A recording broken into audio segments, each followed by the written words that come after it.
हमारे चैनल को सब्सक्राइब करें और बेल नोटिफिकेशन को जरूर दबाएं। ज्योतिष रतन लाइव चैनल के इस कार्यक्रम में हमारे सभी दर्शकों का बहुत बहुत हार्दिक स्वागत और अभिनंदन।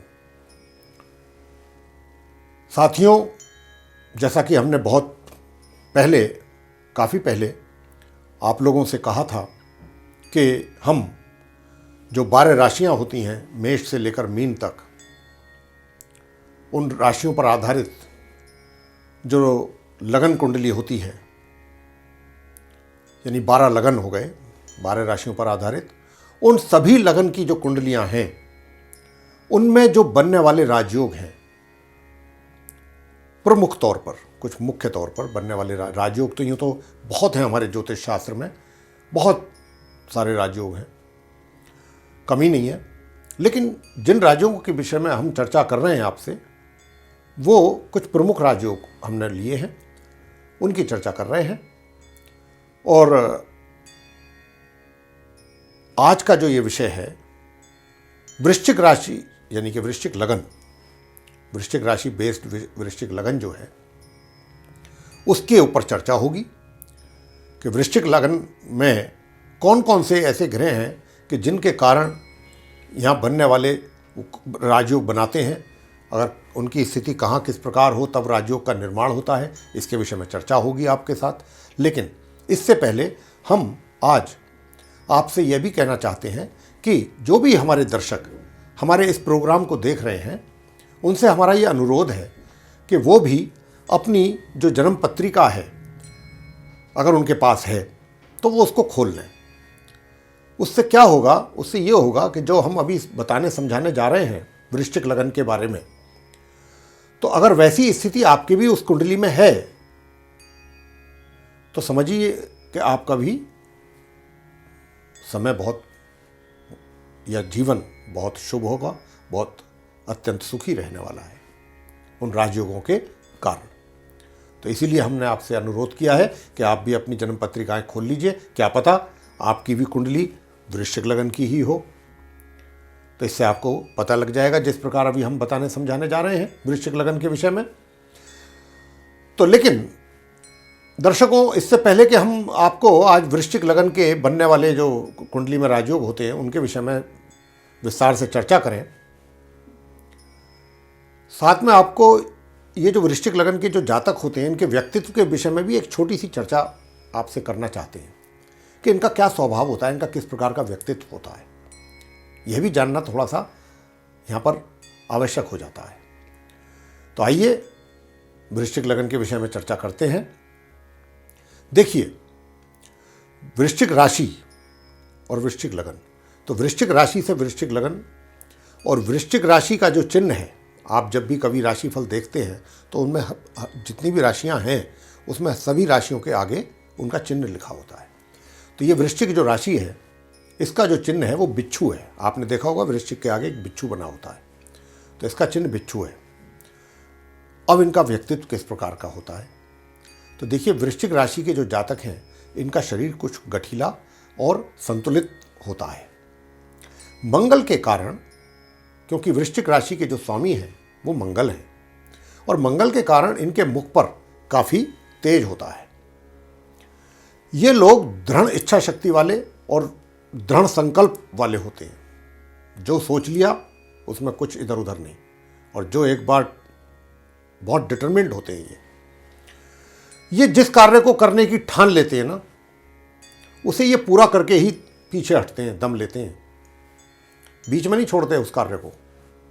ये इनका स्वभाव है, और ये अपने जीवन में संघर्ष और कठिनाइयों का डटकर सामना करते हैं, घबराते नहीं है, पीछे नहीं हटते, घबरा करके पूरा डट के सामना करते हैं। और इतना ही नहीं, उन पर विजय भी पाते हैं।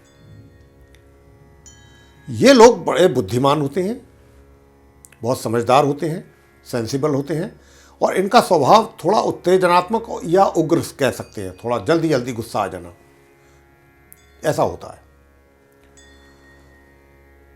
लेकिन ये जो है, किसी के अधीन काम करना इनको पसंद नहीं होता। ये अपने परिश्रम से जीवन में उन्नति करना चाहते हैं और करते भी हैं। इनका दाम्पत्य जीवन सफल ही देखा गया है। तो ये था वृश्चिक राशि के जो जातक हैं या वृश्चिक लगन के जो जातक हैं, उनका चर्चा एक उनके व्यक्तित्व के विषय में। अब हम आपसे चर्चा करेंगे कि वृश्चिक लगन क्या है, ये समझेंगे, ये जानेंगे। और दूसरा, उसमें बनने वाले राजयोग किस किस ग्रहों के द्वारा बनते हैं, और जब बनते हैं तो जातक को जीवन में क्या क्या प्राप्त होता है, ये इसकी चर्चा आपसे करने जा रहे हैं। तो देखिए, सबसे पहले आपको बता दें, जैसा कि आप देख रहे होंगे, ये एक चार्ट है, आप देख रहे हैं अच्छी तरह से, और इसमें ये 12 घर हैं, 12 खाने हैं। इन खानों को 12 घर कहते हैं या 12 भाव कहते हैं हमारे लगन पत्रिका में। तो देखिए, ये जो है मैं आपको बताऊं कि यहां पर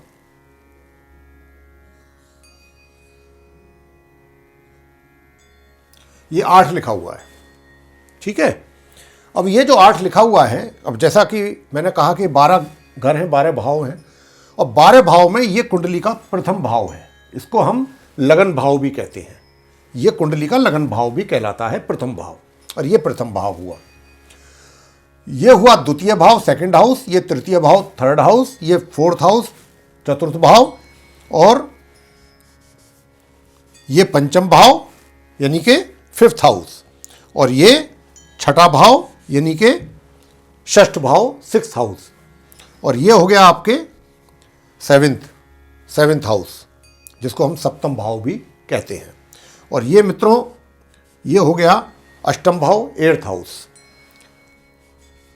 और ये हुआ नवम भाव यानी कि नाइन्थ हाउस, और ये हो गया 10th हाउस, दशम भाव,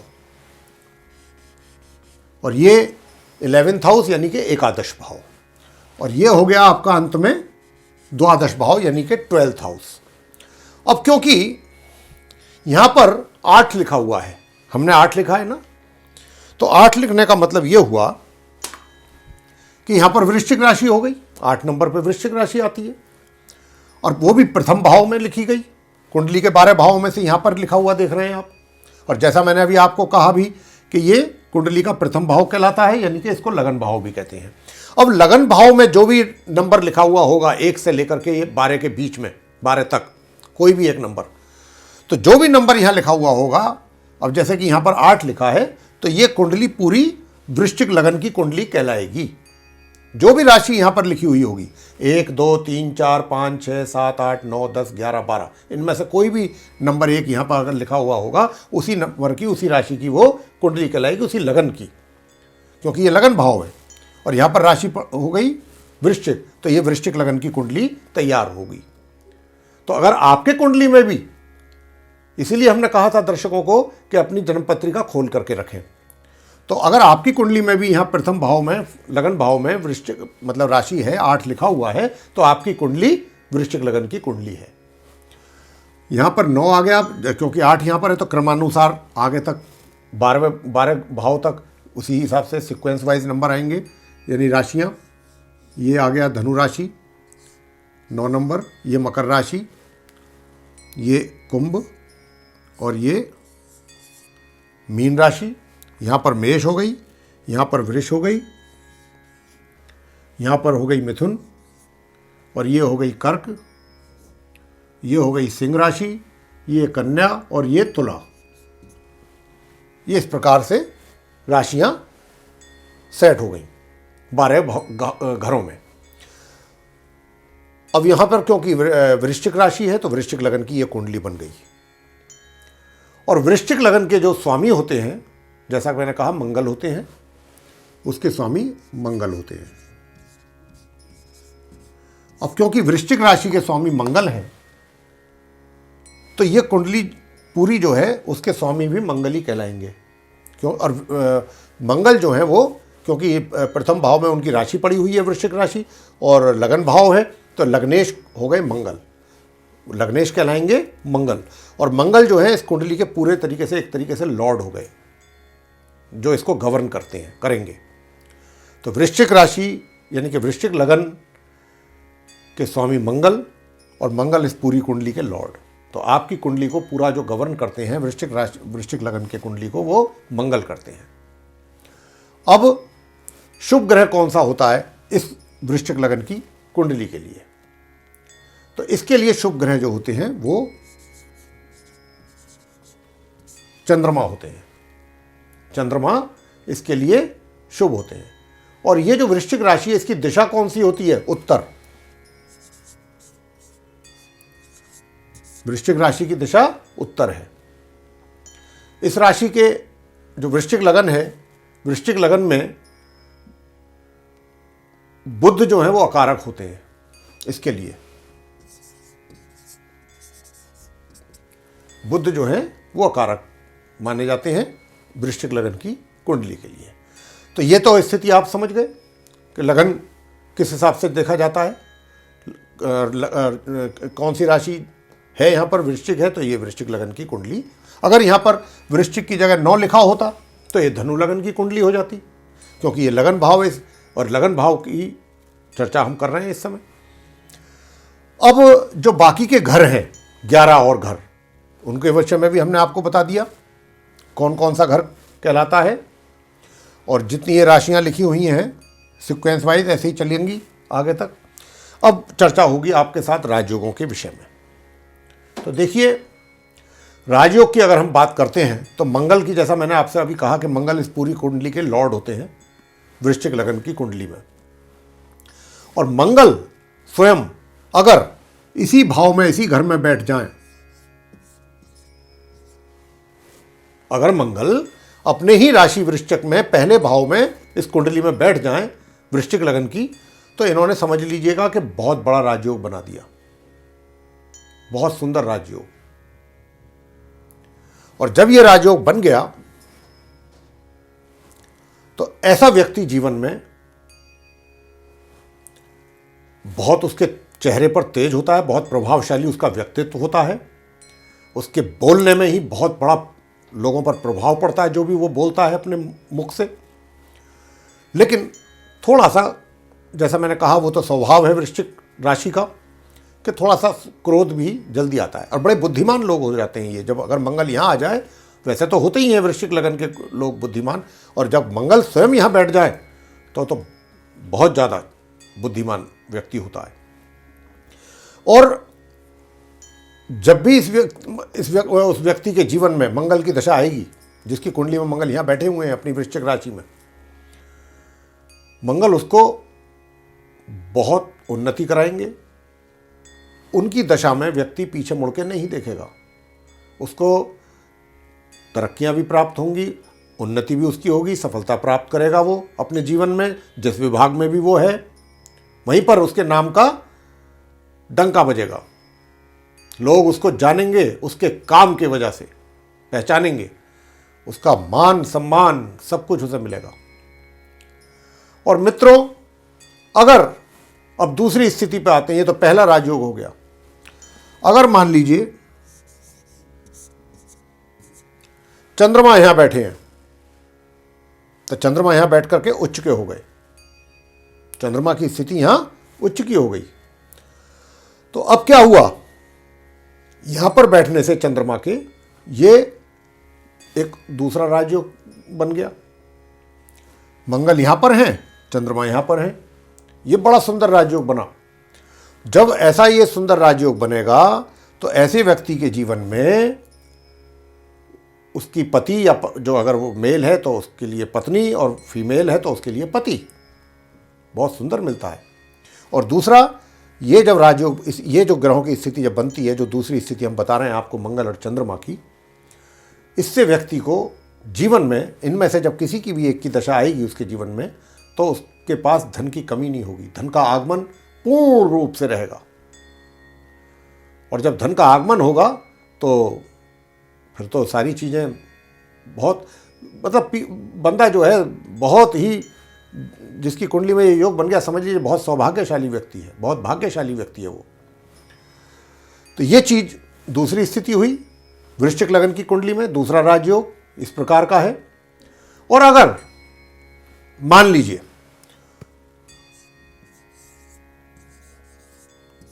सूर्य यहां बैठ जाए मंगल के साथ, तो फिर सोने पे सुहागा है। ये तीसरी स्थिति हो गई, तीसरा राजयोग है ये। तो भाई अगर इस प्रकार की स्थिति है आपकी भी कुंडली में, तो समझ लीजिए कि आप अपने जीवन में जिस विभाग में भी हैं, पीछे मुड़ करके नहीं देखेंगे जब इनकी दशा आएंगी। आपको मौके मिलेंगे, अवसर मिलेंगे आगे बढ़ने के, और आप आगे बढ़ेंगे बिना किसी रोक टोक के। कोई आपको आगे बढ़ने से नहीं रोक सकता। जीवन में सफलताएं आपके कदम चूमेंगी। यह है इन राजयोगों का फलित शुभ फल। अब आते हैं हम एक और राजयोग की तरफ। उसके विषय में भी आपको बताते हैं कि मान लीजिए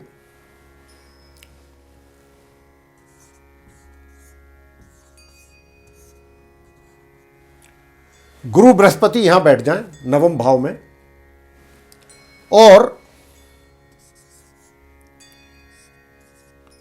चंद्रमा यहां हो। यह भी बड़ा बलिष्ठ राजयोग बन गया। दो दो राजयोग बने एक साथ, बिल्कुल बहुत प्यारा। ये एक दो और बल्कि तीन राजयोग हो गए। गुरु अपने आप में खुद उच्च की स्थिति में, भाग्य भाव में, भाग्य को बहुत शक्तिशाली, बहुत प्रबल बना देंगे, आपके बहुत मजबूत बना देंगे। यानी कि आप भाग्य के सहारे आपकी नैया पार कराएंगे। मतलब जितने ऐसा व्यक्ति जो अपने कर्म करता है वो तो करता ही है, भाग्य का उससे कई गुना सहयोग उसको प्राप्त होता है अपने जीवन में। और यहाँ पर ये जो योग बना चंद्र सामने और गुरु, ये बहुत सुंदर राजयोग बन गया, बहुत सुंदर। अगर इनमें से किसी एक की भी दशा, ऐसी स्थिति अगर आपकी कुंडली में भी है और एक की भी दशा किसी की आ जाएगी जीवन में, तो आपने जो अभी तक हासिल नहीं किया है जीवन में वो सब कुछ हासिल कर लोगे। और इसके अतिरिक्त अगर शनि, ये एक दूसरी स्थिति है राजयोग की, यहां बैठे हैं चतुर्थ भाव में, और जब शनि की महादशा आएगी आपके जीवन में, तो शनि आपको ऊंचाइयों तक लेके जाएंगे, सब कुछ देंगे आपको। तो देखिए, अब मैं आपको यहां पर राजयोगों की चर्चा चली रही है, तो आपको मैं पूर्ण रूप से स्पष्ट करना चाहूंगा यहां पर। ये तो मैंने राजयोग जो बने और जिन ग्रहों के कारण बने उनके फलित आपको बताए कि जब जब इन ग्रहों की दशा आएगी तभी इनका फल आपको जीवन में प्राप्त होगा। अगर नहीं आई है, अब आप कहेंगे कि साहब हमारी कुंडली में तो गुरुजी जो बता रहे हैं ऐसा योग तो है, देख रहे हैं हम, लेकिन हमें तो अभी तक ऐसा कुछ हुआ नहीं। वो तब तक नहीं होता है प्राप्ति जब तक इन ग्रहों की दशाएं आपके जीवन में नहीं आती हैं। जब आएंगी तो समय पे, जब वो आएंगी तो उसी समय वो सब चीज़ें, परिस्थितियां उसी के अनुसार बदलती चली जाती हैं। एक तो बात ये हुई। दूसरी बात ये भी हुई कि देखिए, राजयोग जिन ग्रहों के कारण बना है, अब ये जितने भी ग्रह हैं इनके अतिरिक्त और भी ग्रह हैं, राहु भी हैं, केतु भी हैं, बुध भी हैं, और भी कई ग्रह हैं। 9 ग्रह होते हैं टोटल, आपको पता है। अब जितने ग्रहों के कारण राजयोग बन गया वो तो अच्छा रहा आपके जीवन के लिए, बहुत ही शुभ हो गया। लेकिन कुछ और जो ग्रह बचे उनकी क्या स्थिति है कुंडली में? तो क्या होता है कि कुछ राजयोग, सारे ग्रह तो आपके लिए फलदायी नहीं होंगे, शुभ फलदायी नहीं होंगे, कभी भी नहीं होते, किसी के लिए भी नहीं होते, किसी की कुंडली में भी नहीं होते। और ये भी आपने देखा होगा कि सुख और दुख, जैसा कि कहा गया, 2 भाई हैं, ये एक साथ चलते हैं, कभी सुख है तो कभी दुख है, तो कभी सुख है तो कभी दुख है। वो इसी कारण होते हैं कि जब राजयोग जिन ग्रहों के कारण बना है उनका समय आता है तो जीवन हर प्रकार के सुखों का भोग करता है, सफलताओं मतलब एक तरीके से कह लीजिए सफलता उसके कदम चूमती है, नई नई सीढ़ियां चढ़ता है सफलताओं की। और जब कुछ जो और ग्रह होते हैं उनके कारण जो अशुभ योग बने हुए हैं कुंडली में, तो फिर वो उनका भी फल उसको भोगना पड़ता है, दुख और कष्ट, चिंताएं और बहुत कुछ जीवन में। तो इसीलिए एक हमारे शास्त्रों में भी कहा गया है कि व्यक्ति को जब उसका अच्छा समय आए तो उसको अहंकार नहीं होना चाहिए, एक जैसा रहना चाहिए, क्योंकि ये 9 ग्रह यही खेल खिलाते हैं। ये तो हमने आपको, क्योंकि आज राजयोग की चर्चा हो रही है तो बस राजयोग के विषय में ही आपसे बात करेंगे, क्योंकि अगर हम थोड़ा सा इस विषय से अलग हो जाएंगे तो चर्चा बहुत लंबी हो जाएगी। तो इसीलिए आपको समझाना यही चाह रहे थे कि अगर मान लीजिए आपकी कुंडली में ये ग्रहों के कारण राजयोग बना है, जिनकी चर्चा भी हमने की है, और किसी कारण से मान लीजिए उनमें से किसी एक की दशा भी आपके जीवन में आ गई और चल रही है, और फिर भी आपको उसके फल प्राप्त नहीं हो पा रहे हैं पूर्णतया, तो इसका मतलब हुआ कि कुंडली में कहीं ना कहीं कुछ खामियां हैं। और वो तभी पता लग सकता है कि जब पूरी कुंडली की विवेचना की जाए, पूरा उसका एनालिसिस किया जाए। तो अगर आपके साथ भी कुछ इसी प्रकार की स्थिति बन रही है या नहीं भी बन रही है और आपकी कुछ और जिज्ञासा है अपनी कुंडली के विषय में जानने की, कुछ और अधिक जानना चाहते हैं, तो हमारे जो नीचे दिए हुए नंबर हैं, निसंकोच आप इन नंबरों पर डायल कीजिए। वहाँ पर हमारे स्टाफ से आपकी बातचीत होगी, उनसे आप हमारे से मिलने का अपॉइंटमेंट फिक्स करा सकते हैं बात करके उनसे, और उनको बता सकते हैं कि हमें गुरुजी से अपनी कुंडली की विवेचना करानी है और हमें अपॉइंटमेंट चाहिए, तो आपको अपॉइंटमेंट हमारे साथ हो जाएगा। उसमें कोई ऐसी दिक्कत नहीं है। अगर आपकी वाकई ही ये जिज्ञासा है या कोई इस प्रकार की समस्या बनी हुई है कि राजयोगों के जिन ग्रहों के कारण बना है और उसकी दशा भी जीवन में आ गई है और फिर भी पूर्ण रूप से उसके शुभ फल आपको प्राप्त नहीं हो रहे हैं, तो क्या कारण है कि जो नहीं हो रहे हैं, तो वो कारण का पता लग जाएगा। तो उसके उपाय होने से भी फिर क्या होगा कि इन राजयोगों के जो बने हैं ये ग्रहों के कारण, उसका शुभ फल आपको अपने जीवन में प्राप्त होना आरंभ हो जाएगा। तो मित्रों, ये थी चर्चा वृश्चिक लगन के जातकों के जीवन में जो जिन ग्रहों के कारण राजयोग बनता है और उनके किस प्रकार के फल उनको प्राप्त होते हैं। तो अगर आपकी भी कुंडली में इसी प्रकार का है तो आपसे भाग्यशाली कोई नहीं, आप बहुत अत्यंत भाग्यशाली व्यक्ति हैं, ये मान के चलिए। और जब जब इनकी दशाएं आएंगी जीवन में, आपको वो सब कुछ देंगी जो आपको नहीं मिला, अभी तक प्राप्त नहीं हुआ है। तो इसलिए निराश ना हो अगर इस प्रकार की स्थिति कुंडली में आपके भी है। तो मित्रों, अब समय आ गया है अपनी वाणी को विराम देने का और आपसे इजाज़त लेने का। बहुत बहुत धन्यवाद। जय माता दी।